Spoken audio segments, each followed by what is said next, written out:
We are back for the bottom of the second inning. After the Cougars went down 1-2-3 in the first inning, Jackson Griglione leads off. Head in the count, 2-0. And a tough called strike there, down and away. 2-1, still in the catbird seat, something you can drive. Whew. Another tough called strike there. As a batter, and you get two called strikes on like that called on you, what do you have to do? Can't show your frustration. You just got to choke up and put it in play. As Griglione fights that one off and fouls it back. Yeah, he's definitely thinking about it too much. You saw that front foot went up in the air. You don't want to do that. You want to keep that front foot down and drive the ball. When you put the front foot up like that accidentally, it's going to be a fly ball to the outfield. As he pops that one into right field for a single, a leadoff single for the Cougars in the second inning. Yeah, that time he kept the front foot down, able to drive it to right field, went with the pitch. And that's big, right? An out. You're starting to think about it a little bit. You haven't gotten a hit yet. Now you get a hit with your cleanup hitter. Now you got 5-6 coming up to try to make this a tie game. And that's going to bring up Jack Guzak, who just last week had the performance of his life, including his first 4-hit game and his best pitching performance, getting him the MVP honors. I find that hard to believe at 14U. Now, his first 4-hit performance of the season or of his entire travel career? According to the team, it just says his first 4-hit game.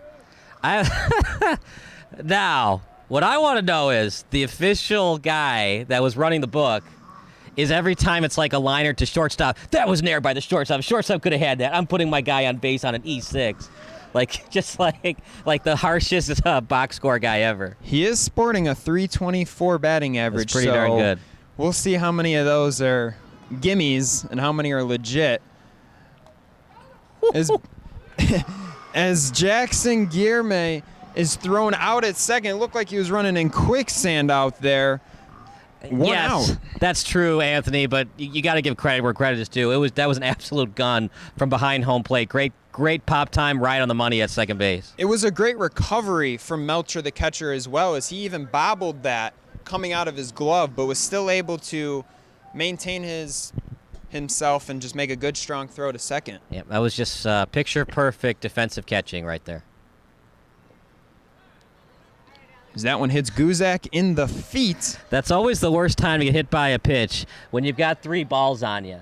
I'm like, couldn't I have just gotten out of the way to get the normal base on balls? That's a pretty painful walk. I've always wondered why they don't call it a walk when you're, scoring it. And I think the reason is you have to wait for that, because when you get hit by a pitch, you really want to walk because you're in pain, whereas a base on ball, you have enough energy to jog to first base. I remember I was umping a slow pitch softball game, and the girl had never played baseball or softball in her life. And I said, ball 4, what do I do now? I walked to first base, and she did like a slow walk to the base. Good attempt. I don't know, Anthony, what do you think? E6 or a base hit? I don't know. That ball was hit very hard. It was right at him, though. He had to range over a couple of steps to his right on the backhand. Hard hit ball. It could go either way. I'd give him a single. They're at Miller Park. To heck with it. It's a base hit. Give him a single.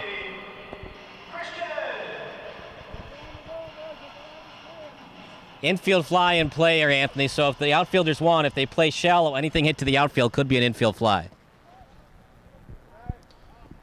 As that pitch misses low from Reinke. I like the home plate umpire. It's a little inconsistent, though, because it was a strike on the first batter of this inning.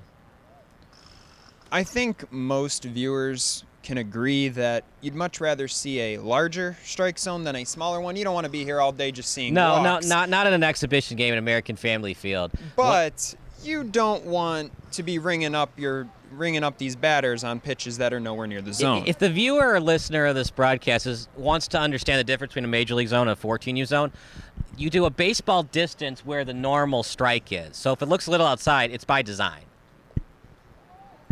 And high school is the same way. It's a baseball distance at the knee, at the chest, both sides of the plate. You don't start getting into a major league zone until you get to college and then the minors. Yeah, they tend to give them a little bit extra off the black. As that one is swung and flied out into center, but Murkowski was right there for the second out. Good idea. That was a really good at-bat by Christian. He got what he wanted. He got a pitch he could drive into the outfield. He was trying to get it to right center. That's just baseball sometimes. That's why they call it the game of inches. Sometimes it's going to go to right center and you can possibly advance that runner into third. That time, straight center, no chance for the runner to advance. That brings up Jack Miller, who has gotten the nickname Flash, as he is supposedly one of the fastest players in the state of Illinois. All right, we're going to have to clock him from home to first, see how fast he is. He's going to get a chance here as he singles up the middle. He's going to be on first. He was moving down the line. Yeah, he's got some speed. I stand corrected. I would have liked to see a better secondary for the runner at second, but I understand it too. His run really doesn't matter. The run that matters is Miller at first. So if you're not going to get that good secondary, just play it safe, go station to station, and allow the next hitter to keep the line moving.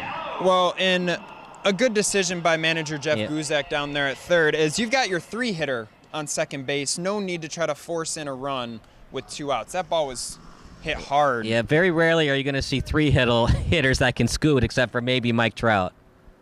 Well, Mike Trout is not your average baseball player. I love Mike Trout. I would be ecstatic if the White Sox made the trade for him. I don't think it's ever going to happen, unfortunately. I feel bad for Mike Trout, man. He's only been in the playoffs once, and they got swept in the 2014 ALDS. I agree that the Angels do need to try to put some pieces around him. I think they've done better over the last couple of years trying to, but on the other hand, he did sign that contract. He didn't have to sign that contract. In baseball, it's still a movable contract because there's no salary cap. As Gallo strikes out there, and that is going to end the inning. Had bases loaded, but no runs come across the score for the Cougars. It is still 3-0 on Sports Broadcast Solutions.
Back to the action at beautiful American Family Field. I hope you're having as much fun as we are, because we are just having a blast. We'll update the score on your screen. I don't know why it says 9-0, but we'll update that for you. It's 3-0 in favor of the Warhawks, as we'll continue to have pitching changes for Lake Zurich, as I just squeaked there. But, yeah, it's been a fun game. And for the Warhawks, they're having good at-bats. And for Lake Zurich, they had the base low, just couldn't get it done. Yeah, unable to just find that one last hit. But you like to see the progress from the Cougars offense after being shut down in the first. They get runners in the second. Now they can try to progress through this game, push some runs across, as it's still only 2-0. So you get the ground ball to the shortstop Zabel for the first out. And that's Guzak on the mound. Guz, as they call him, he is their leading pitcher in terms of ERA, and he is second in whip, so one of their better pitchers on the mound here. Warhawks up 3-0, and they do a good job of staying within themselves. I know we said that a lot on the broadcast, but they don't try to do too much with it, and they don't try to play the opponent's game. even if it's right down the middle, they're most likely not going to swing at it. They want to work the count as much as possible. Yeah, very few first pitch swings from the Warhawks offense in this one. As another take there, and it's 2-0 again. In the catbird seat, 2-0. Unless it's right down the middle, I'm not swinging. Off-speed pitch is drilled in the left field, and that's going to get to the gap.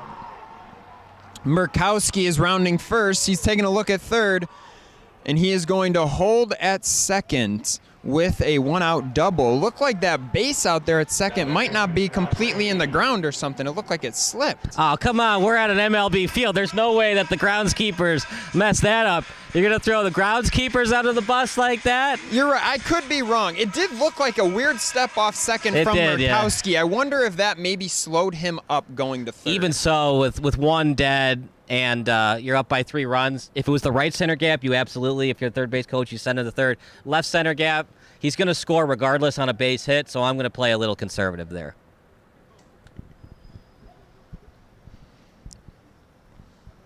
Now that's Alex Reinke batting, taking 2 balls and no strikes. Another 2-0 count, looking to do damage with your runner in scoring position. Baseball can be a dangerous game for a pitcher when he falls behind 2-0. As he falls behind 3-0, we saw him take a little bit off on that pitch. Same thing that he did on that 2-0 that was just scolded in the left. You just got to rear back and fire, kid, and locate the ball. You know, we talked about it in the broadcast a lot. Play within yourself. Don't overthink it. It stinks that it's 3-0, but when you try to force the ball in a spot, the ball's going to go where your legs go and where your mechanics are. So if you try to force the ball to a spot, it's probably going to miss anyways. As we get a pickoff. And a good point about the legs as a pitcher, that's where all your power, everything's going to come from.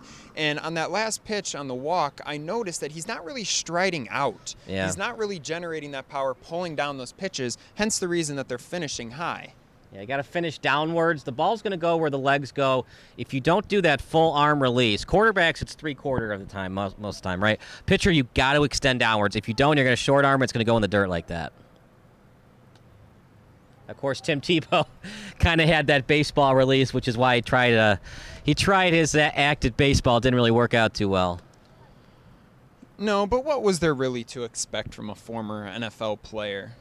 He did all right, though. I mean, it is so hard to hit a baseball from 60 foot 6 inches. It could be a 98-mile-an-hour fastball. It could be a 60-mile-an-hour curveball. It could be anything. And when you played football most of your life, to adjust to that, that's why I think Michael Jordan's one of the all-time greatest athletes. That's why I think Bo Jackson is the greatest athlete of all time, because he was an all-star in football and baseball, as that's a 4-pitch walk to load the bases. Another name to throw out on that conversation, primetime Deion Sanders. Yeah, he just wasn't that good of a baseball player, but number 2 on the list, I could agree with. But definitely hard to do. There's a reason that guys like Russell Wilson and Colin Kaepernick, and they decided to go the football route because baseball is so much harder to hit a baseball. It is very difficult to hit a 90-mile-an-hour fastball. And then you get into the pros, now it's 99, the movement. It's not easy to hit a fastball, let alone anything else. Have you seen the video where they had Jenny Finch throw fast-pitch softballs to Barry Bonds? Yeah, and he couldn't hit it. He couldn't hit it either. He couldn't hit it. So they're both difficult. As that ball singled into left field by Conrad, it's going to come in 1 as the runners all move up 1 spot. It is now 4-0. In hindsight, I would have sent him. You know, make the defense work. I get it. You want to have a big inning and just put this one away. But you never know. With 1 out, at this level, they can turn double play. So you get that, that perfect ground ball to shortstop for the 643 double play. You never know. I think you're right that you probably could have sent him there, but with the 1 out, you are trying to play for the big inning rather than get cut down at home, and now there's 2 outs. Here's the most lame dad joke for you. Where do baseball players like to shop? Where at? At the Gap. Oh, jeez. That's what my dad always told me. He's like, where we shop for clothes, we're gonna go to the Gap and split it. As we get the tag on the runner between second and third, and then just kind of a throwaway there. I don't think he got him. Runner's still at third.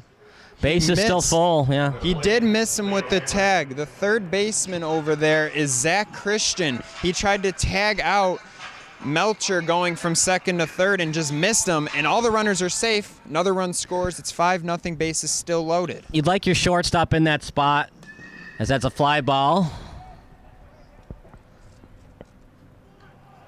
That's Larson camped under. He secures the catch, and it is tried to be cut by Griglione, and he's unable to handle it. Another run scores. We got runners at the corners now, 6-0. A lot of happening there the last couple of plays. First of all, the ground ball is the third. Your shortstop's the leader of the infield, so your shortstop has to tell your third baseman right away because he can't see it. The shortstop can see the whole play develop. He's got to say 2-2-2-2-2 right away because the third baseman had no chance for the tag. On that fly ball, it's already 5-0.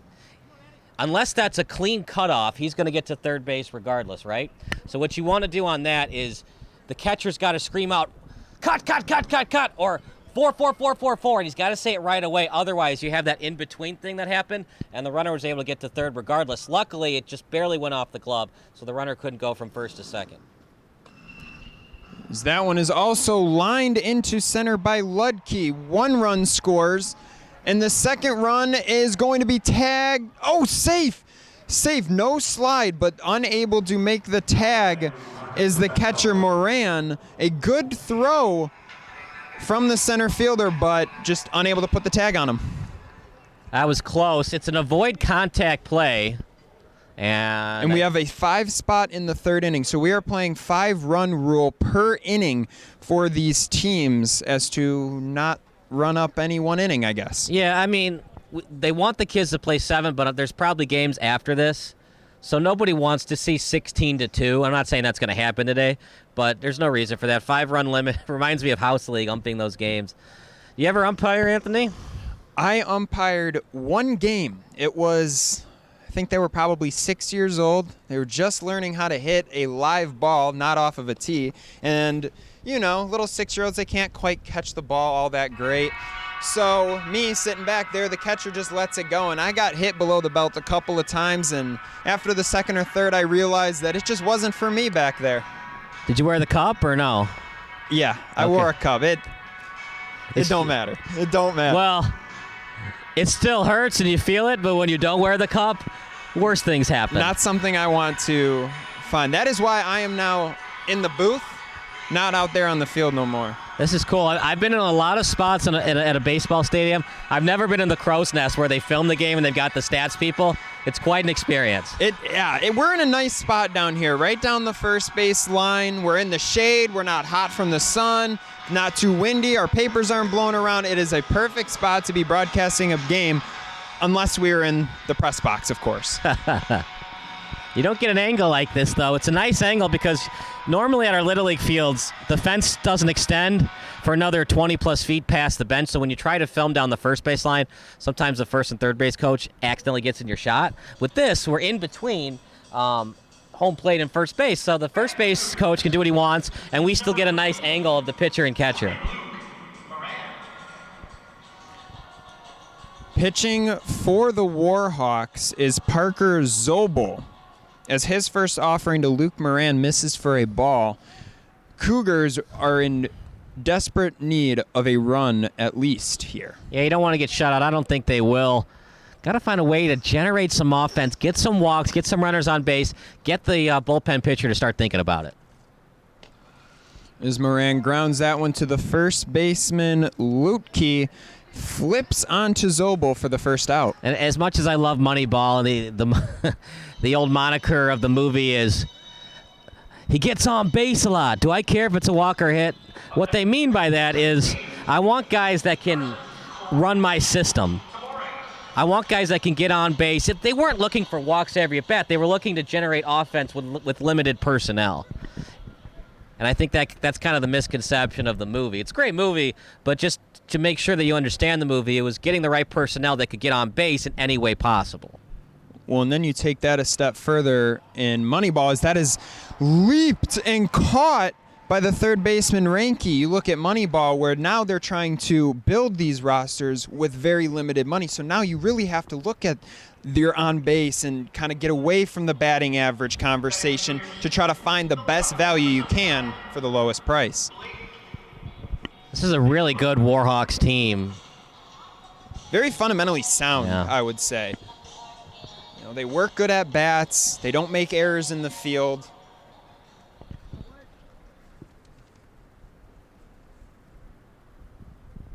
One 0 the count as another pitch. Ground ball to first. This should be an easy 1-3 put out.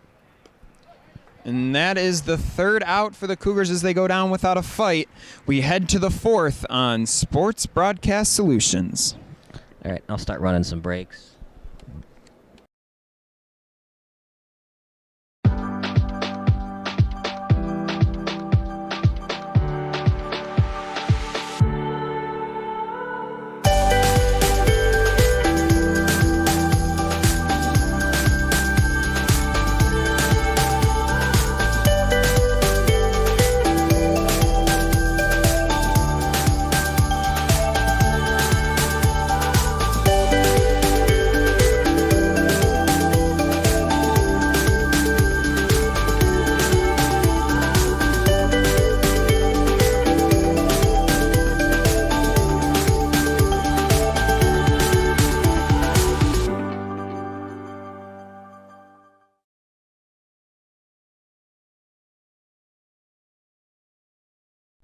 This is Sports Broadcast Solutions, a broadcasting network for everyone. Check us out at sportsbroadcastsolutions.com and become part of the digital sporting world.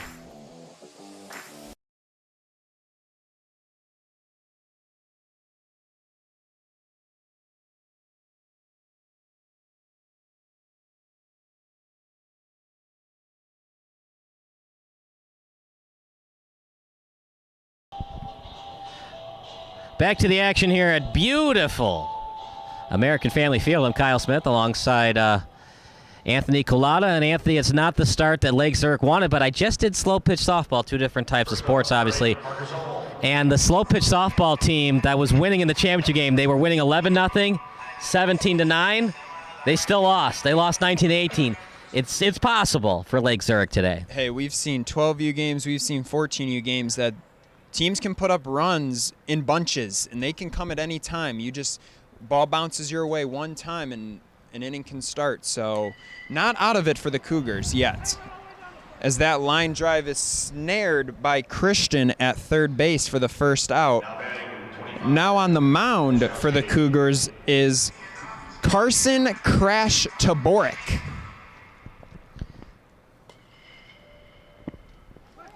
As that one is through the second baseman's legs. That is Daniger.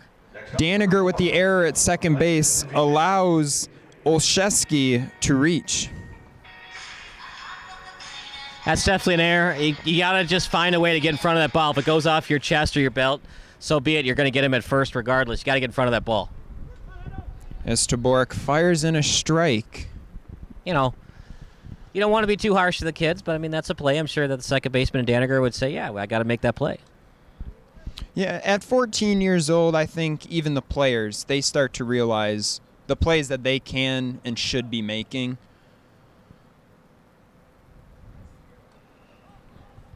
I'd like to see a little bit more athleticism on the mound, finish off that stride on that leg kick, and then finish downwards. He's throwing strikes, but I'm not seeing enough power behind that arm to try to rear back and fire and get the cheese past the batter. Well, and he's a long, lanky guy. He can get a lot of whip if he really gets out there. As Olszewski steals second, a close play from the throw from Moran, but Olszewski in there safely. 1-2, I'd go with the high fastball, get him to chase. He does go up, put a little bit more juice on that, but unable to get the chase. You want to go slide step. You don't have to be as aggressive with the slide step now he's at second. So try to get some more power behind this throw and strike him out. Went back to the slide step on that one. Might just be what he's used to. Also could be a timing thing for even the hitters. So we've seen pitchers like Johnny Cueto do the whole turn with the knee up in the air. Anything to throw off the timing. You're probably too young, but Dontrell Willis did that a lot, the D-train. Juan Marichal, a Hall of Famer, was famous for that. Bob Gibson had a very erratic motion. So it's not always about what you throw, but the deception and hiding the baseball. As that pitch up with the fastball gets the swing and miss from Feeberg. Now 2 outs.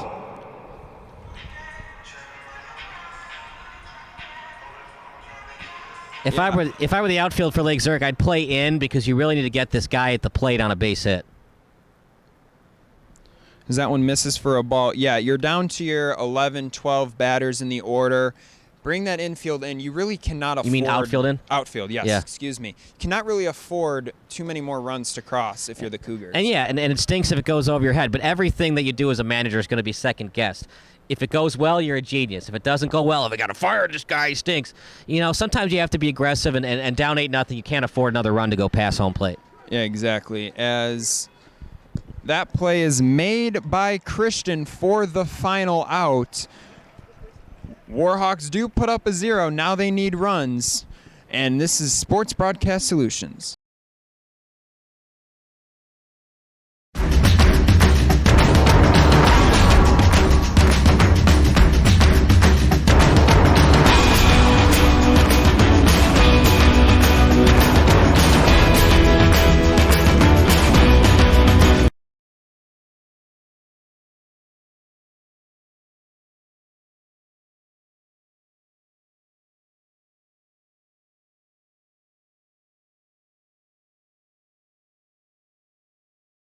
Chicago is near and dear to my heart.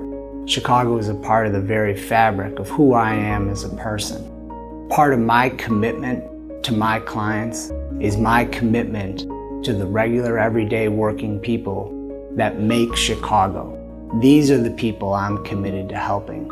This is what excites me. This is what motivates me. This is what makes me proud to be a Chicagoan.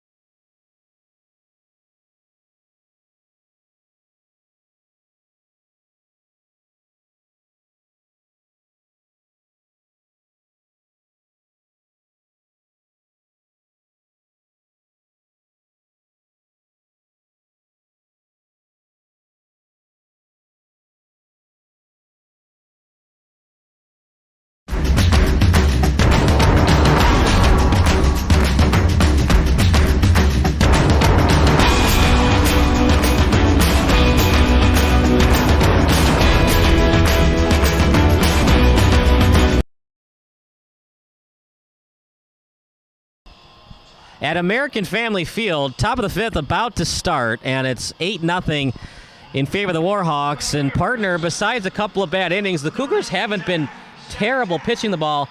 They just got to find a way to get some hits together and score some runs. Yeah, our crew was having a conversation coming into this when we expected a high-scoring game with the big outfield and the players juiced up and everything. So I wouldn't say that the 8 runs is an insurmountable number for the Cougars. It's just the Cougars' offense has not been able to get anything going. So like you said, they need to try to find a way to string some hits together. On the mound for the Warhawks now is Tyler Conrad, continuing over from the last inning. No, excuse me, Zobel pitched the final inning last inning. This is Tyler Conrad. 2-0. Missed for a ball.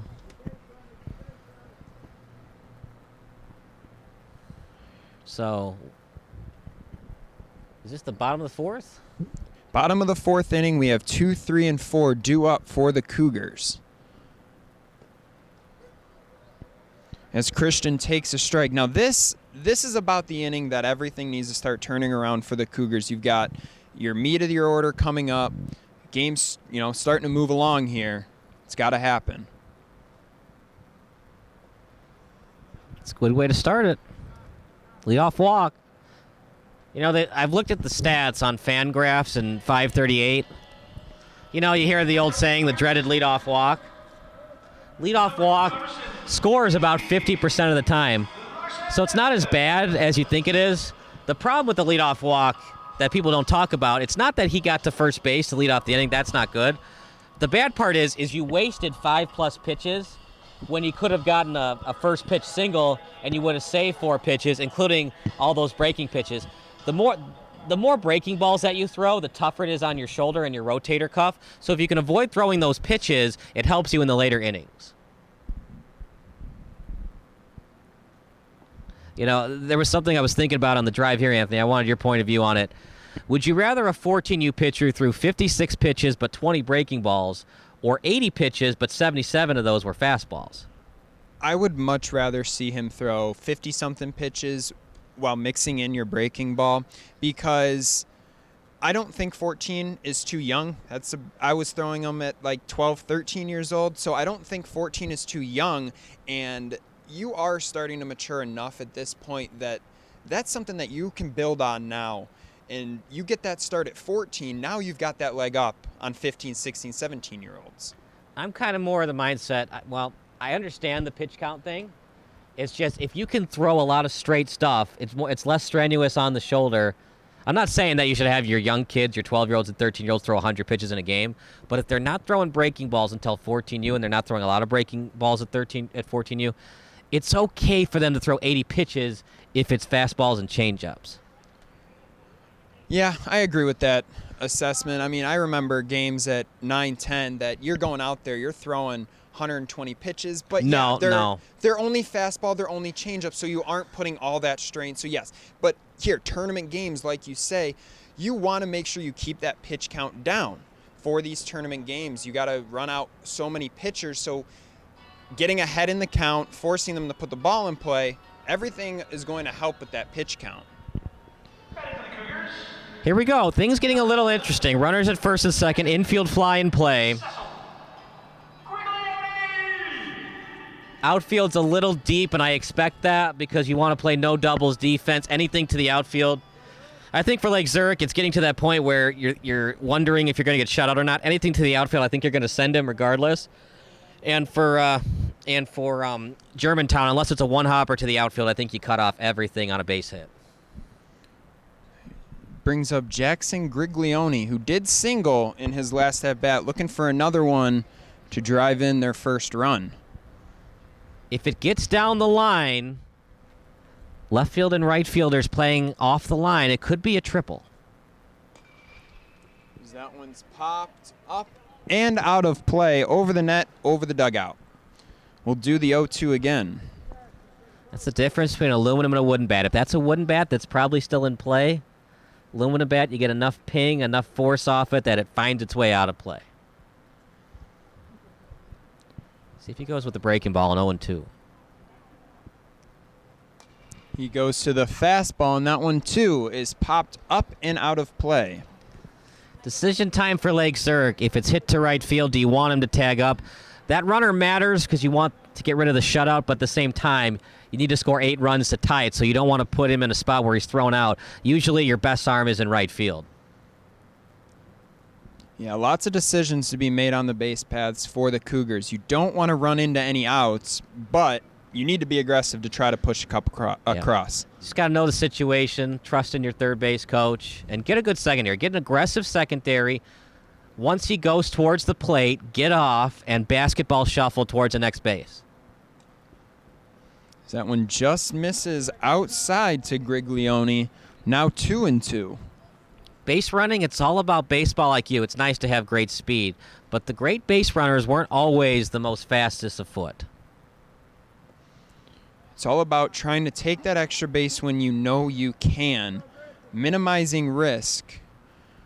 It's all about secondary lead. It's all about getting off, knowing the rules of baseball. Once he commits to the plate as the pitcher, the runner can get off or steal the bag. So you see the runners taking off, the swing and miss. Christian and Larson are safe at second and third, but the swing and miss results in the strikeout for Griglione. Now 1 out. That's by design. You're out, but you can still run to first base. See if you confuse the catcher a little bit and throw it to first. He's automatically out because you can't get to first base when first base is occupied. I was kind of surprised the catcher threw down to third like that. A lot of bad things can happen, including an overthrow. Only good thing could happen is you throw him out. I would have kind of eaten the ball there, but I understand why he tried to be aggressive and get the out. I was taking a look at Christian on that last pitch before he stole, and you can tell that he was starting to get that timing from the pitcher down, and as soon as he looked back home, he was gone before the pitch even came. The 1-0. Guzak takes a close one, 2-0, in a great position to drive in 2 runs for the Cougars. Try to get him here. If you miss, just put him on. I personally would put him on if it gets to 3-0. Guzak lines that one up the middle. Christian is going to score, and they are going to hold Larson at third. Probably the right choice. Runners at the corners. I would have sent him. I don't know how many more opportunities you're going to have. That is your 3-hitter. We've already seen him get thrown out at second stealing. And we don't know. He might have injured himself yesterday. I know Abreu was dealing with that hamstring problem for the White Sox last week. His run doesn't matter, but the more runs you score, it gives you some optimism for next at-bats for your teammates.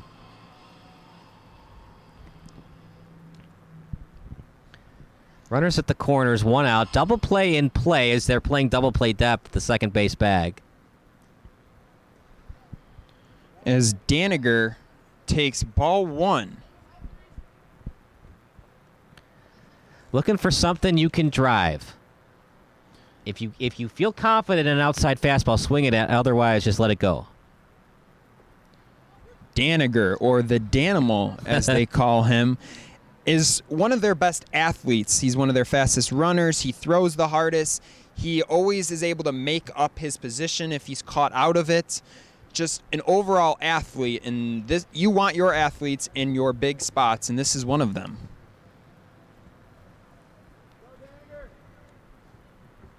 All that Germantown needs here is an out. However you can get it, just get an out. Yeah, they'd be much willing to just take a 6-3 ground out for the second out and give up that run than to let up a big double or something here. Worst thing you could do here, too, is to walk him. Let him put into play. As Daniger lines that one into left field for an RBI single, and it is now 8-2. Well, I wanted him to send him, but the third base coach knew better, and he knew it was getting to the middle of the order. Base hit to left, 8-2.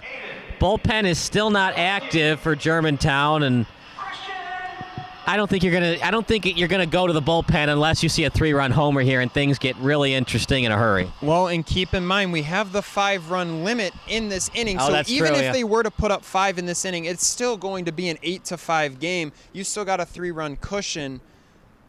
I'd expect them to leave Conrad out there for this inning. Yeah, let him finish. Let him have fun. Keep his confidence going into your upcoming tournaments. Still peppering the zone. He's not letting up any free passes. You know, he let up the 2 walks in the beginning, but he came back with the strikeout. Looking for a ground ball, though.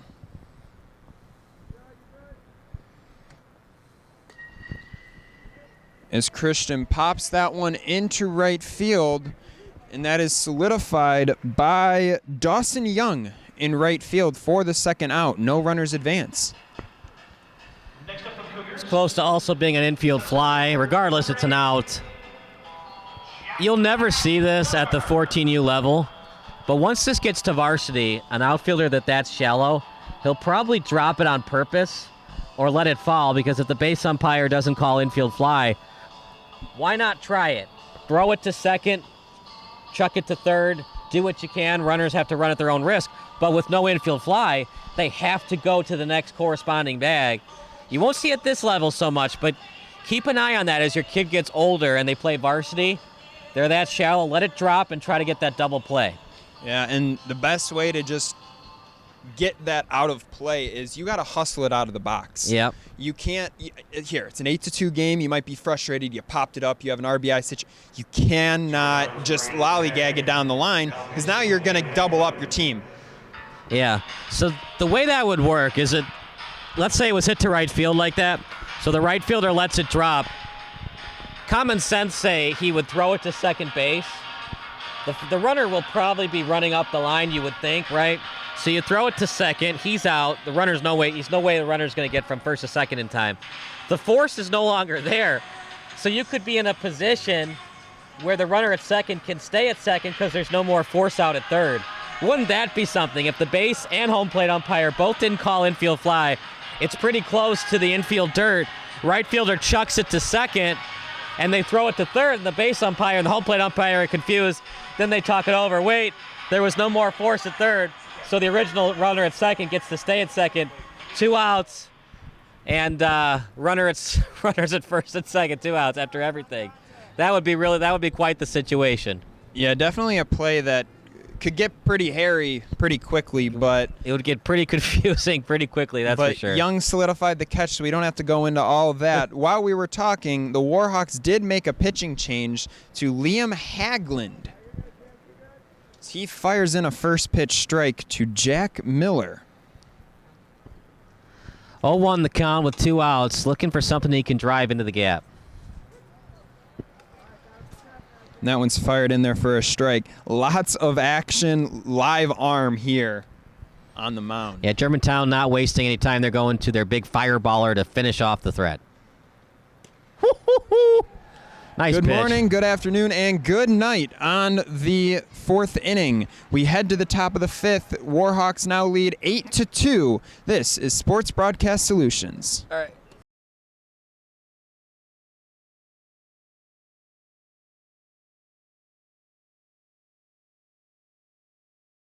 This is Sports Broadcast Solutions, a broadcasting network for everyone. Check us out at sportsbroadcastsolutions.com and become part of the digital sporting world.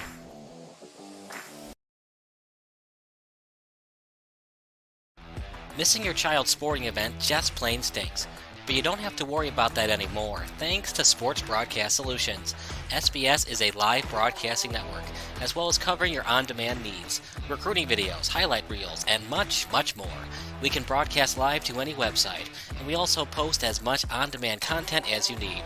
For more information about SBS, check out our website at sportsbroadcastsolutions.com. Sports Broadcast Solutions, a broadcasting network for everyone. This is Sports Broadcast Solutions, a broadcasting network for everyone. Check us out at sportsbroadcastsolutions.com and become part of the digital sporting world.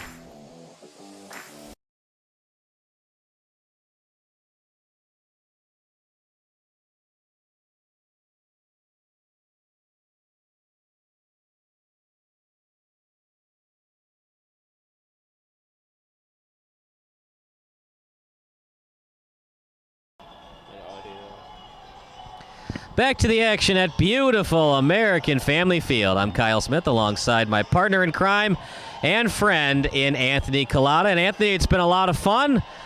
Well, at least for the Warhawk fans, not so much for the Cougars fans, but they scored twice and things got a little interesting in that bottom of the 5th. Yeah, Cougars were able to get some traffic on the base paths, forced the Warhawks to play some defense. They even brought in a pitching change. So looking to try to build off of that momentum. As we have a new pitcher for the Cougars, it's Zach Christensen. Aiden was the starting pitcher. Now brother Zach comes in the 5th.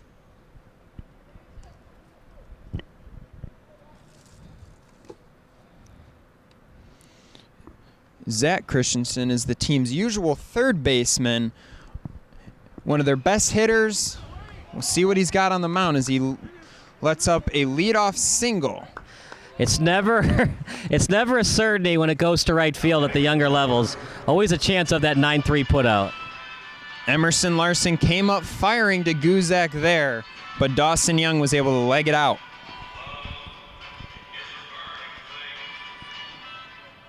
We started at about 2:05 p.m., so we're going to play until 4:05, 2-hour time limit. 2.5 hours, I stand corrected, so we'll get in 7. Yeah, we are definitely going to finish this game as it's only 3:15. So now the parents are probably mad at that home plate umpire. You don't need to have the zone be so big. We'll get the game in. Don't worry about it. He's had a good zone, though. It's been pretty darn consistent. Wouldn't that be something if we had time limits on MLB games? Well, they're trying to put time limits on MLB games, and I think that's just wrong. I mean, I think they're trying to cut time from MLB in the wrong ways. Rather than trying to make it shorter, just make it more interesting. Yeah. If you don't want to be at the game, like if you have to be somewhere, just don't go to the game. Baseball is best at its finest and it's in its normal form, where there's no time limit. There's never supposed to be a time limit in baseball. You're supposed to get 27 outs, or in 14U baseball's case, 21 outs. That's what makes it so great.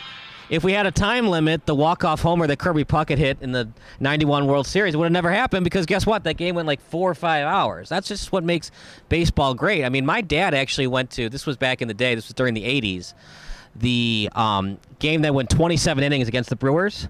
And that was back during the old American League rules. And so you couldn't start an inning after 2 a.m. And so they actually had to stop the game at like the 23rd inning or whatever. And so my dad went to the next day against the Brewers. Nice That hit. one's lined into left field by Reinke. 1 run's going to score. Murkowski is going to stop at third, as that is a double for Reinke, and it is now 9-2. Yeah, that's a big run. You could have thought about forcing him in, sending him in from third base coach, but With no now, outs, that's probably the right decision. Yeah, now it's back to a point where we lost 2 runs. We want to get 2 of them back. No need to see if the shortstop can get that relay from left into the plate to nail him. I like the idea to not send him there. If it was the right center gap, I would have sent him all the way. And that brings up A.J. Melcher, who got the Warhawks on the board with his 2-run triple in the first inning, in a position to do even more damage. So he takes a ball in the dirt.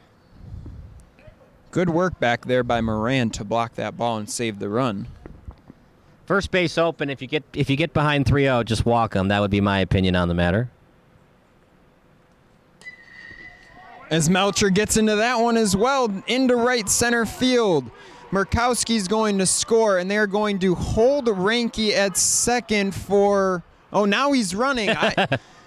Looked like Coach was trying to keep him at third, and then he realized he wasn't going to take away a triple from his buddy, and he scurries home. I don't know. I'm not sure what happened there with the third base coach. It might have been by design, where he created some confusion on the base pass, because it also creates confusion with the fielder because he doesn't know where to go with the ball. But yeah, that was definitely an interesting perspective, that's for sure. It's now 11-2 in favor of the Warhawks.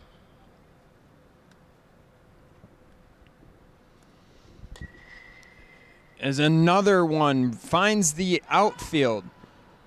Left fielder goes to the third baseman, Aiden Christian, but safe there. Runners at the corners.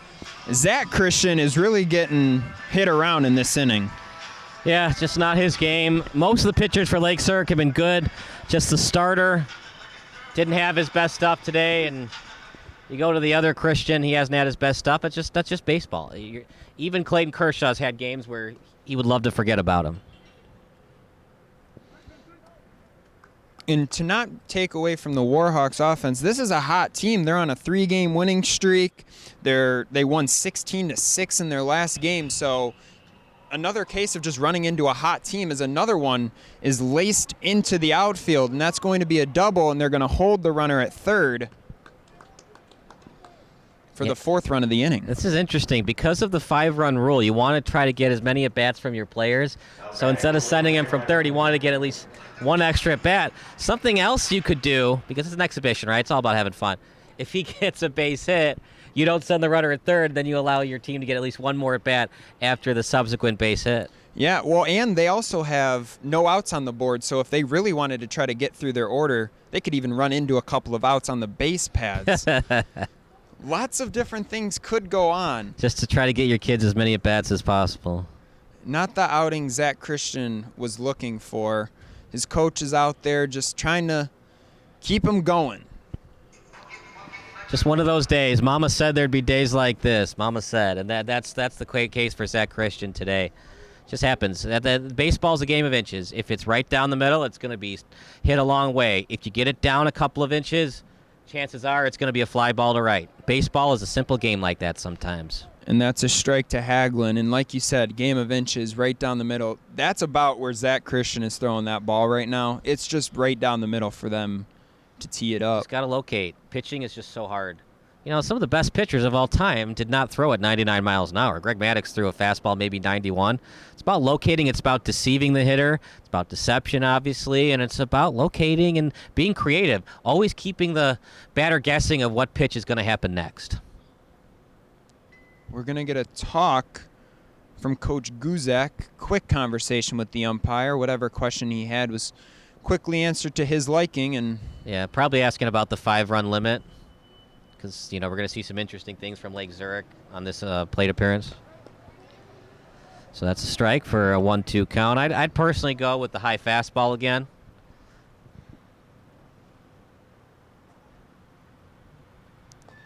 that pitch is fouled straight up. It's going to be playable, but Guzak was unable to get over there. Yeah, so we will do it again. Yeah, dive for that kid. We got the camera going. What is that Bill Belichick says? No excuses, no days off. No days off. Dive for that ball. One other time are you going to get to dive at American Family Field anyways? Show off. Dive for that ball. You got the baseball pants. Dirt. I'll give you a couple dollars to go to Target and get one of those called those like little not laundry pads, those like Clorox. Oh yeah, like soap bar or something. Yeah. Get that dirt out. Oh, as that ball is really driven into right center field by Haglund. And like the last hit, that is going to be a double with the runner holding at third as Haglund just drove that ball into right field for the 5-run limit. So we were wondering if Germantown was going to keep the runner at third. I don't know. These kids are so used to playing normal baseball rules. It would have been nice to try to load the bases, get one more at bat, but I understand. You also want to keep the integrity of the game. That would have been kind of strange to not send your runner home on a base hit to the outfield. And how do you tell a 14-year-old to not score, not run up the score? Hey, if you can't stop me, that's on you. It's my job to score runs. You have to stop me, and if you can't do it, that is on you. We'll take a break. Bottom of the 5th coming up next here on Sports Broadcast Solutions.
Chicago is near and dear to my heart.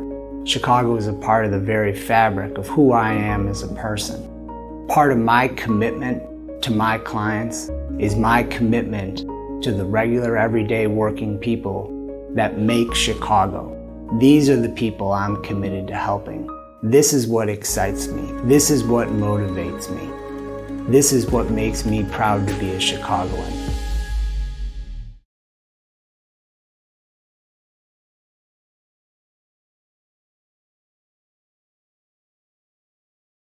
Warhawks, the fireballing righty, fires in a strike. 2-1 the count. Head in the count, looking for something on the inner part.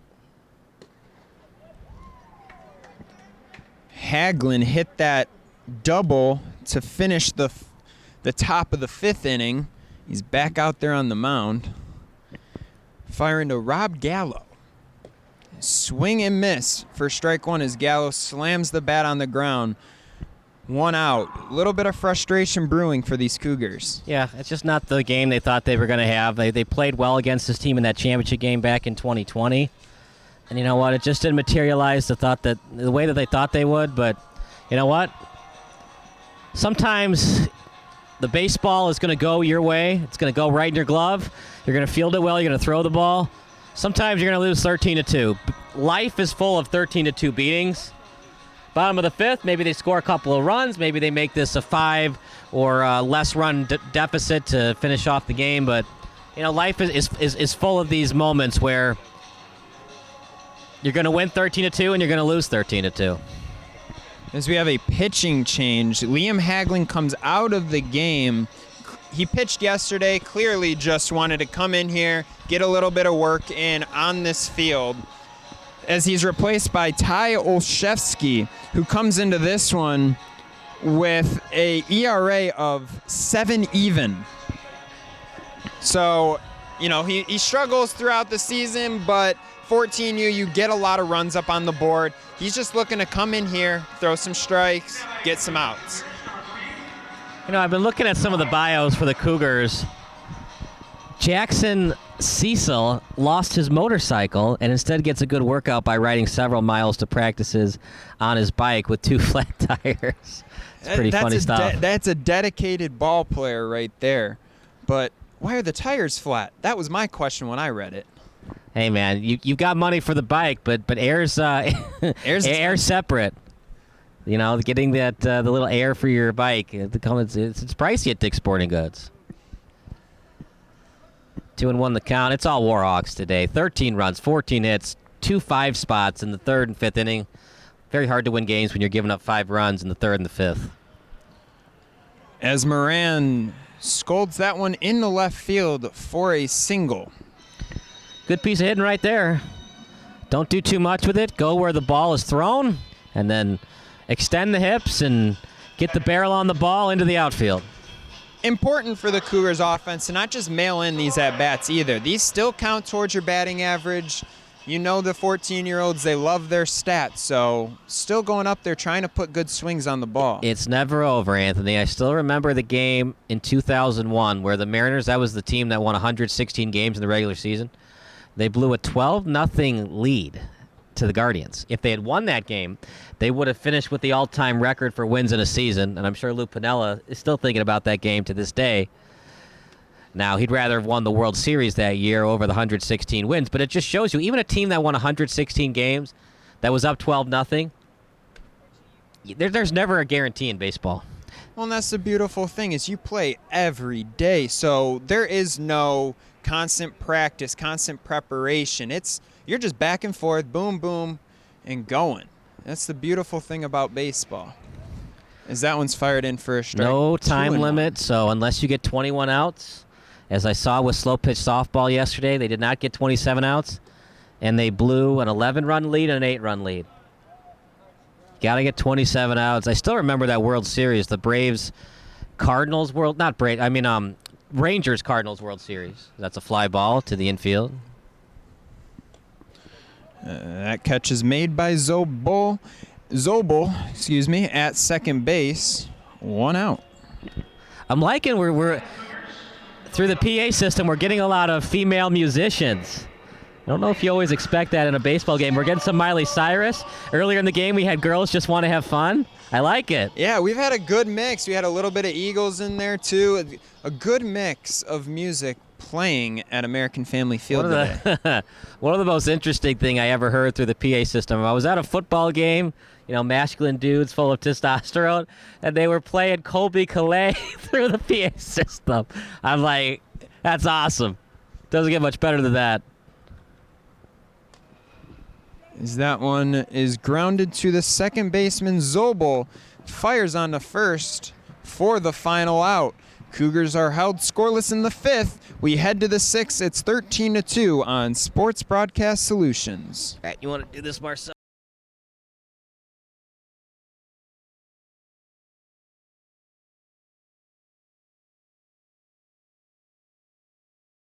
Chicago is near and dear to my heart. Chicago is a part of the very fabric of who I am as a person. Part of my commitment to my clients is my commitment to the regular, everyday working people that make Chicago. These are the people I'm committed to helping. This is what excites me. This is what motivates me. This is what makes me proud to be a Chicagoan.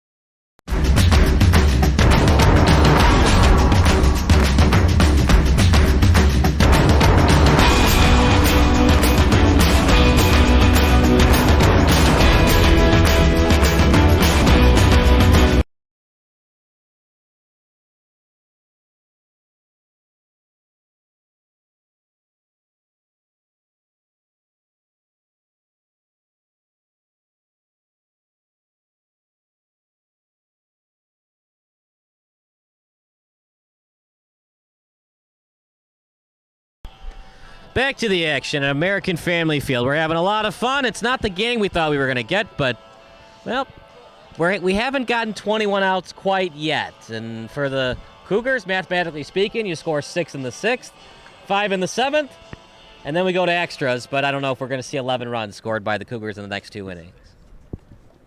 Impossible to see 11 runs because they're only allowed 5.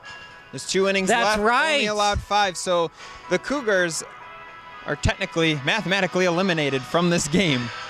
But that is not going to stop them from finishing it, as the Danimal, Zach Daniger, is now on the mound. And in 2018, he had a horrific skiing accident. He broke several bones in his leg, and it was even had to have a metal rod inserted into his leg, but that never stopped him. He came back the following year, had the rod removed, and he has become one of the team's best hitters. He's one of their fastest, as he's second on the team in steals. He doesn't pitch a whole lot, but when he does, he performs well out there. So a good feel-good story here that he just never gave up and always found his way back onto the field.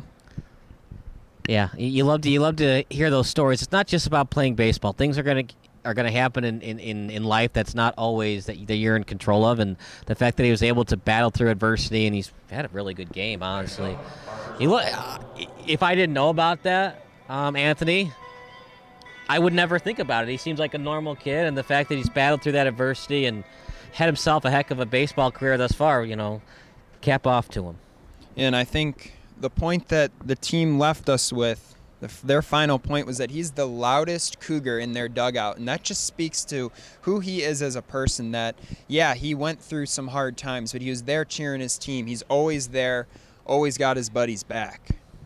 You can either be down on yourself and have a depressing life after a thing that's outside of your control, or you can battle through it and become a better person for it, and he definitely has. 1-1 count. You love the sportsmanship between Guzak and Ludke at first base. Maybe some mild trash talking as well, but some friendly banter. Hey, it's a 13-2 game. You're in an MLB stadium. You have to talk a little trash. What's so great about baseball is I brought up that Cardinals-Rangers World Series, and Neftali Feliz had Lance Berkman to his last strike on multiple occasions, and then Berkman cranks it into center field to tie up the score. I think that's just what makes baseball great. I love football. I love basketball. Let's have those games have timers, and baseball can be the one sport that doesn't. You got to get 27 outs, and when you don't, anything can happen. Exactly. There's the conversations that baseball is boring, it takes too long, blah, blah, blah. No, baseball is special because it's unlike any other sport, as that one gets through the legs of the second baseman Taborak into center field for the error. They threw up hit on the scoreboard here, Kyle. That is not a hit. Well, okay. Just to play devil's advocate, I'm wrong with my devil's advocate take, but to play devil's advocate, it was technically hit up the middle, but they were playing right next to the bag, so yes, they should have had the play. That's what's so crazy now about batting averages. Why are batting averages down?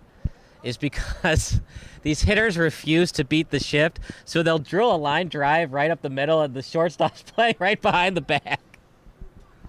Yeah, I hear a lot of people always ask, well, why don't you just hit the ball down the left field line? And I'm sure MLB hitters, it is probably that easy for them to do, but the reason that the teams do it is to take away the left-handed power. Is you're shifting on a lefty to take away his power and down the line and the gap down the right field line. If he's going to bunt or, a little drooper down the left field line for a single, you live with that. Here's the theory about why we have the 3 outcomes: walk, home run, and a strikeout. The theory is you want to have 2 walks and a home run, right? So when the pitcher has walked 2 batters, he's probably thrown a lot of pressure pitches, so his arm is tired. So the chances of him giving up a 3-run homer are more likely than if he gave up a base hit on the first pitch, a base hit on the third pitch, because he's not as tired. Even though you have a runner at first and second from back-to-back singles, the pitcher isn't as tired, and so you want these guys to keep the at-bats going, to work the count. I'm not saying it's right, but I understand the analytics behind it. And there's also just been such a change in mindset in the way that batters go up to the plate, that they are looking launch angle, get the ball in the air, drive it for power. They're not really focused on the average as much anymore. At the Division I level in the minors, these kids are taught to pull the ball a lot, launch angle, exit velo. Now you're saying it's an outside fastball, drill it to right field, but the analytics of the game say I want a double, a walk, or a homer. A base hit to right field is against the analytics of the game, so it's kind of hypocritical, right? It isn't, but at the same time, if you're taught one thing, it's hard to learn a new habit. That one is lined in the left field by Ty Olszewski. A good piece of hitting as he squared that one up. So the word I was thinking, I remember we were talking about the laundry with Guzak at first base. Tide Pods. That's what I was thinking about, those little Tide Pods. Yes. You should have dove for that ball. I would have bought some Tide Pods at Target. We are not sponsored by Tide, but any baseball stain, Tide sure could probably get it out. Landon Feebig at the plate. He struck out both of his at-bats. Yeah, looking to at least get this ball in play. The way to frame the pitch is you catch it in place. Anytime you move the glove, the umpire's usually going to call a ball. At least that's the mechanic of being a whole plate umpire. Yeah, it's much more of like kind of a wrist turn rather than a whole arm movement into the zone. So if a coach ever tells the catcher, just move the glove back in, no. You got to move the knee and place the ball. Good umpires usually don't call it a strike when they see the glove move. Svebig does put that one in play. Taborek sticks with it and flips it on to Gallo at shortstop for the out. 2 outs now. A good play to stick with that one. Even if he was safe at second, the base umpire knows what the score is.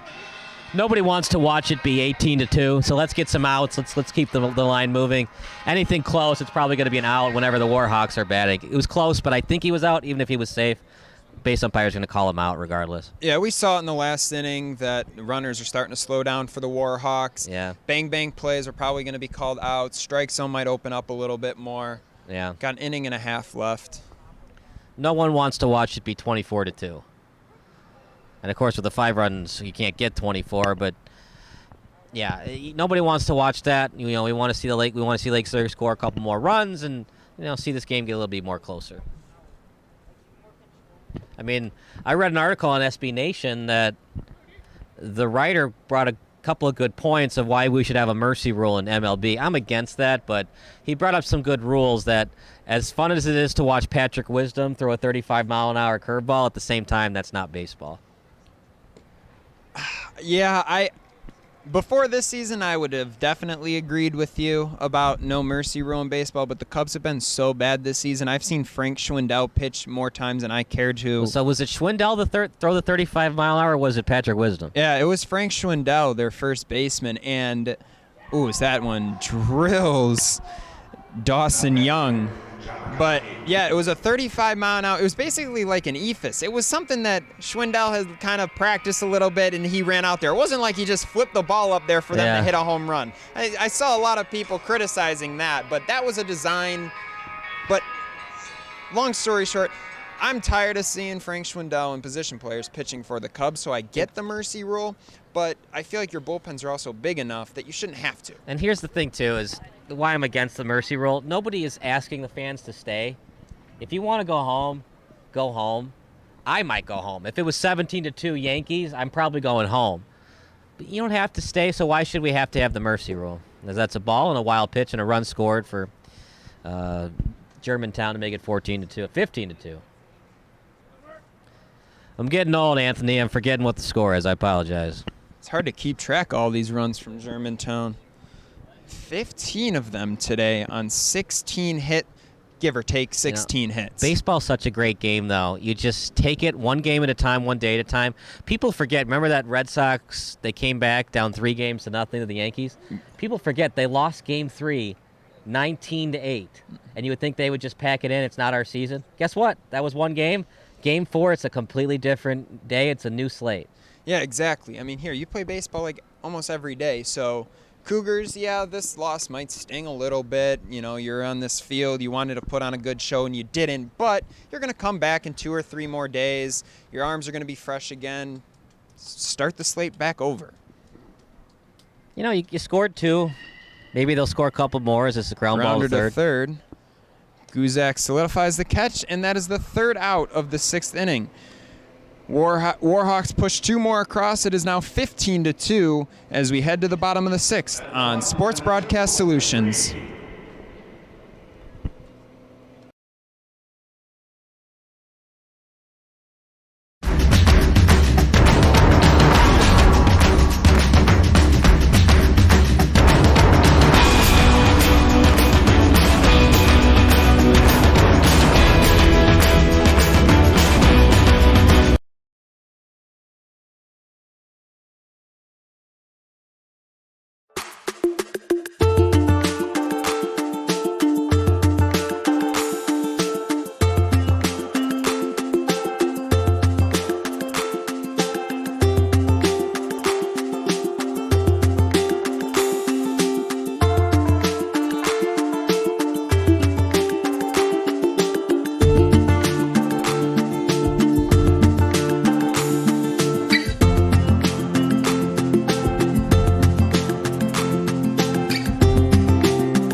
Sixth inning with the Cougars trailing 15-2.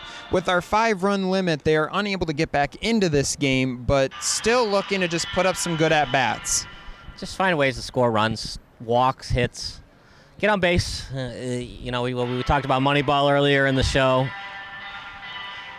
Just get on base, find ways to get good at-bats.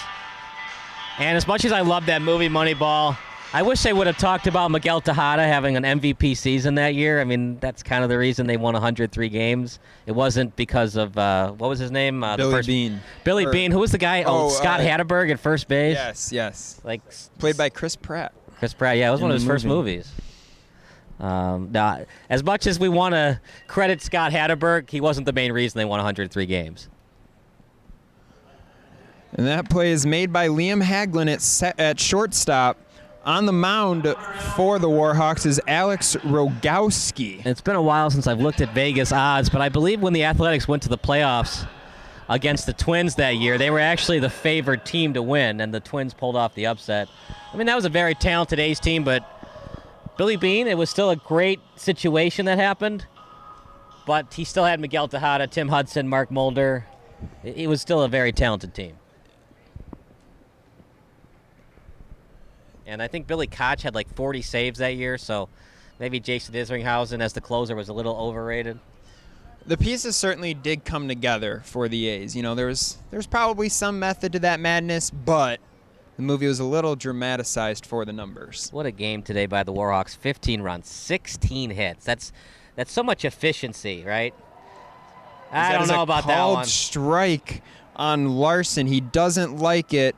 You know, we were talking about it in the last inning, trying to get this game moving along. Strikeout zone's going to open up a little bit. Yeah, I mean, it's clear that the Cougars aren't going to win this game. Do you really need to ring him up on that pitch? Now, if that's your call the whole day, you got to ring him up regardless. But I don't know. I was a little inside. I would have liked to see him get another pitch. Oh, well, that's life without a robotic strike zone, but we talked about earlier, I don't want to see the robotic strike zone. Griglione drives that one into center field, and he is chugging around first base, and he's in there with a double. I hope that's not his full-on run, because if it is, we might have to do some base running clinics after the game. I'm pretty sure he was just jogging into second, but that was a nice piece of hitting. Went with the pitch. Center fielder could have taken a better route to it, but you know what? It's 15-2. They've got 15 runs on 16 hits. I don't want to be too harsh. Just really efficient, right? It's a perfect game when you can get as many runs as you have hits. Almost as many hits as runs, and that's kind of why the Cougars are down by 13. 7 hits, but only 2 runs scored. That's not going to get it done. As Guzak lines a single into center field, Griglione's going to stay at third. Runners at the corners now. You know, a stat I wish they would show on ESPN more is instead of batting average, hits with an 0-1 count, hits with an 0-2 count. I do like the batting average with runners in scoring position. Some fan graphs, people say it's a little overrated, but that's kind of an at-bat that you want to see on an 0-1 count driving into the outfield. Good things to come for Lake Zurich. As Daniger is jammed on that one, but is able to outrun the ground ball in the infield as he heads to second base on the overthrow. The run scores. Runners at second and third. So, now I'm going to say E5 all the way. I think that should have been made. E5 gets to second, 15-3, so runners at second and third.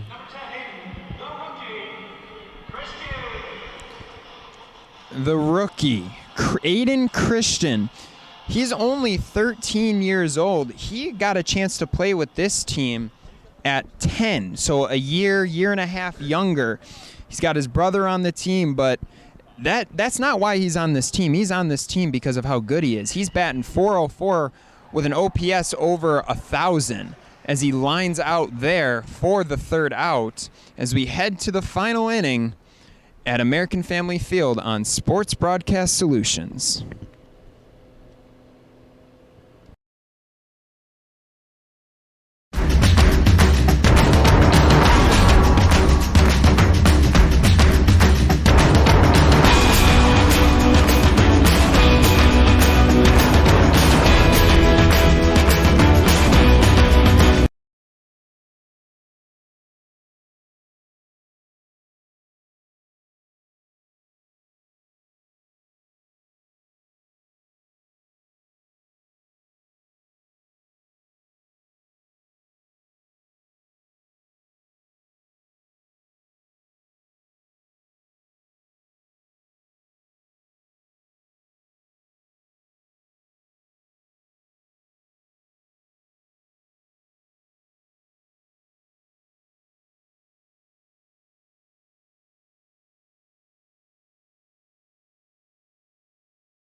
Top of the seventh, it's all Warhawks. 15 runs, 16 hits. But the Cougars have no errors, according to their scoreboard. Ours is a little bit different, but the Cougars are winning the air battle, according to the Jumbotron. Yeah, according to the Jumbotron, they at least have that in their favor, as Blake Blazer Zabel is on the mound for this final inning for the Cougars. He is the team's leader in whip. He's tied for the lead in strikeouts, and he's also a fantastic infielder at short and third. Jim Cott won 16 Gold Gloves. It's not just about pitching. I mean, if you can field your position, you can find your way in the Hall of Fame and have a illustrious career in the majors. A little chin music. Get a little sidearm action from Zabel on that one. You know, usually the pitcher's not supposed to have the batting glove in his back pocket, but you know what? We're at American Family Field. It's the top of the seventh. It's a 12-run game. To heck with it. Just play ball. As that one's grounded right into our camera well. Heads up, Caleb. Unable to make the play. You gotta get frustrating play. You gotta get in front of that kid. You can't play it on the side. That's an ECM. Air on the camera, man. That ball's grounded up the middle, but snagged by Zabel on the first for the first out. Yeah, have you ever seen the movie Major League? Seen parts of the first one. You never seen the whole thing? I don't think so. It might have been. It's been some years. Anyways, for sure. There's a famous scene where Roger Dorn just refuses to get in front of a ball at third base because he's afraid he's going to get hit in the eye.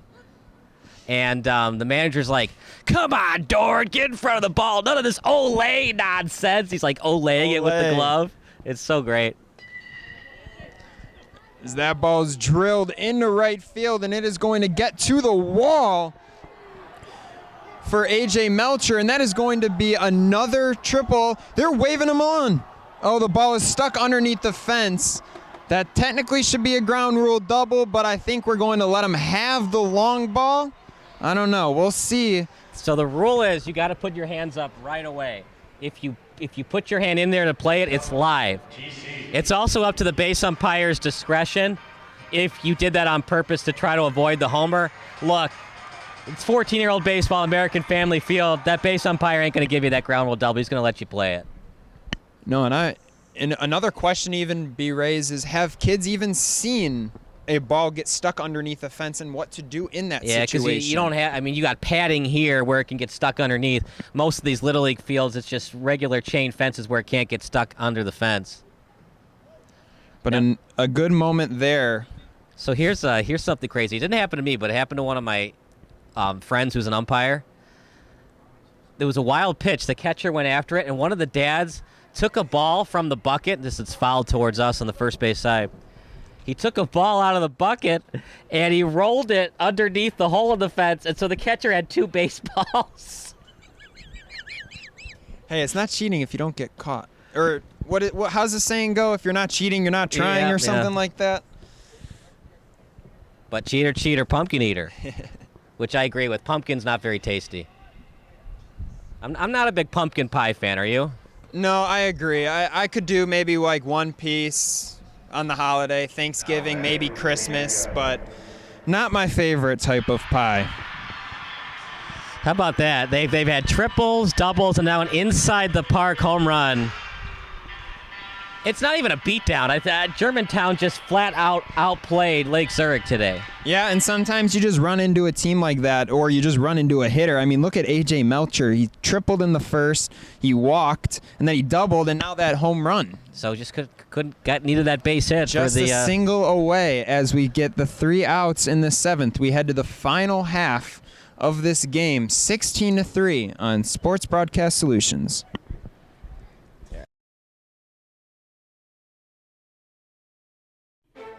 Sports Broadcast Solutions is a broadcasting network for everyone. For those of you that just want raw footage of your sporting event, but no play-by-play or color commentary, you just need us to live stream video from the event over the internet.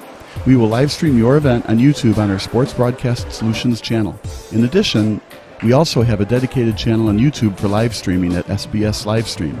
And if you need multiple channels, we can utilize Facebook Livestream and Instagram Live on our channel as well.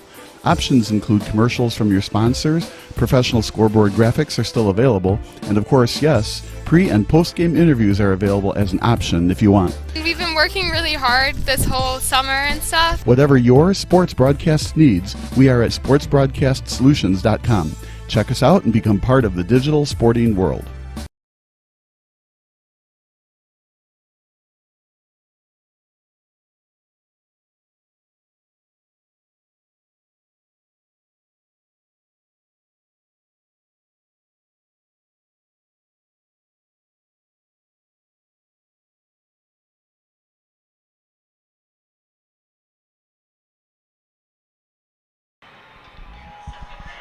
Bottom of the 7th, 16-3 Warhawks. Let's give a big thank you to the people who had us today. The Milwaukee Brewers, the Germantown Junior Warhawks, the Lake Zurich Cougars, American Family Insurance. It's been a fun day. It's 16-3 in favor of the Warhawks. And Melcher, man, a triple and a home run. What a day for him.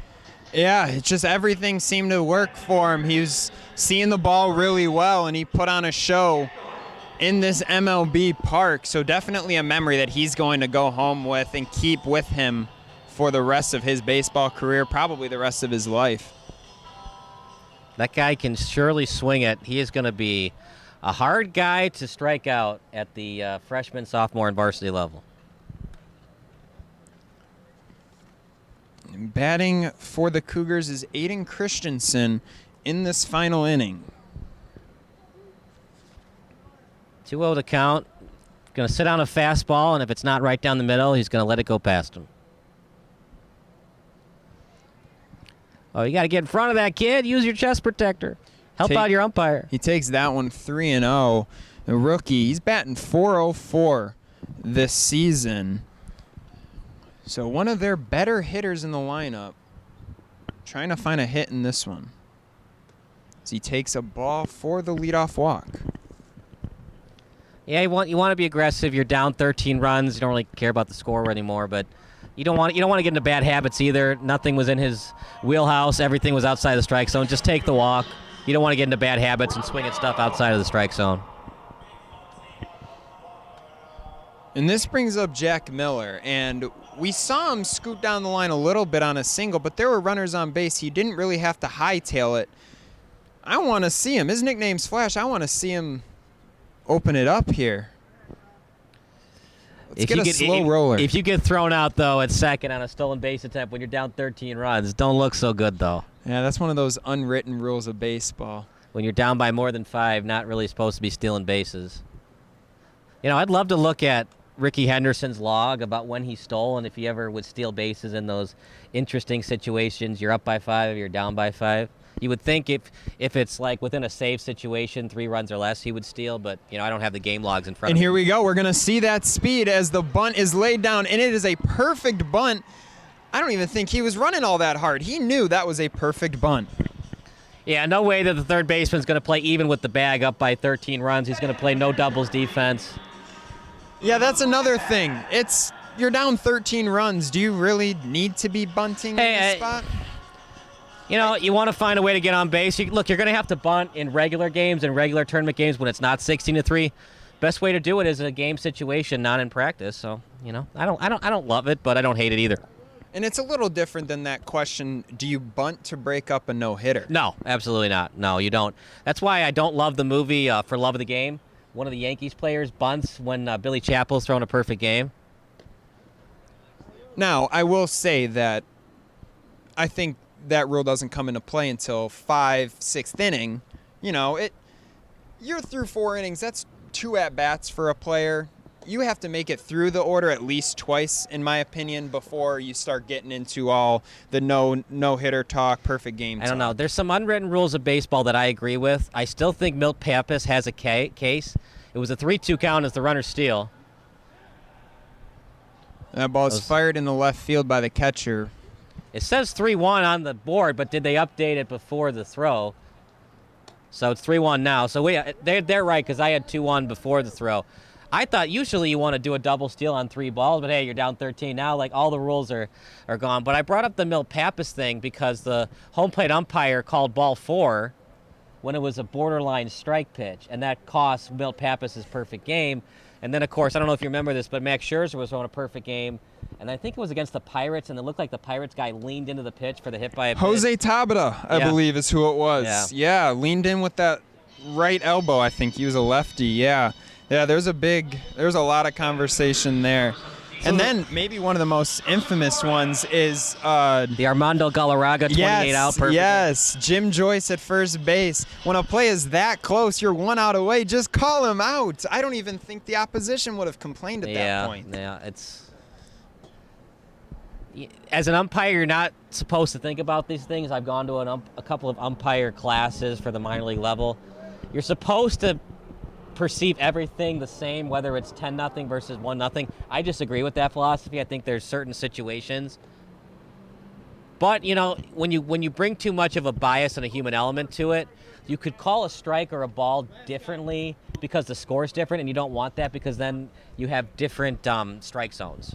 Yeah, I agree. You need the official law of umpires to keep it objective. You can't just open up and say, if the situation is close play or something, you can't change that ruling. Yeah, dive for that kid. Get that over-the-shoulder catch, Willie Mays style. Now, third base. There's some athletic third baseman, but a lot of times third base, you want that big guy that can get down on the ball. So someone with a strong arm for sure. Yeah, the only third baseman I knew that could make that play probably would be Brooks Robinson. He could go get them at third base. Staborek pops that one up, and it's hauled in by Dawson Young for the second out. And we are just 1 out away from the finale. And that's really the difference between aluminum versus wooden bats. A wooden bat, the catcher would have enough time to get out there, throw the mask, get underneath the ball, and catch it. Aluminum bat, you get one of those flat fly balls. So that's why you see at travel ball and sometimes high school ball why the pitcher catches it. It's not because the coaching staff wants their pitcher to catch it, because the theory is it puts more pressure on their back, leaning back to catch it. But it's so hard for the infielders to get in and catch that ball because it's such a flat fly ball versus a wooden bat. You get that major league pop-up. And with just 1 out remaining, we are going to get a pitching change as Landon Feebig comes out onto the mound to just look to get a little bit of work, throw a couple of pitches off the big league mound. So all they need is a home run, a base hit, a walk, a double, a triple, another walk, a prayer, a hit by a pitch, and then they're back into the game. Hey, well, we might be here a while. Who knows? But it's been a good day for us as broadcasters, a beautiful day here. Wasn't quite the baseball game that we wanted, but great for the kids to be out here on this field for sure. Baseball is an easy game. What was it that Kevin Costner said? In baseball, you pitch the ball, you throw the ball, you hit the ball, and sometimes it rains. Didn't rain today, but you know what? The Warhawks pitched the ball, they threw the ball, they hit the ball better than the Cougars. And then if we play them tomorrow, perhaps the Cougars win 16-3. Baseball is so unpredictable. We talked about it.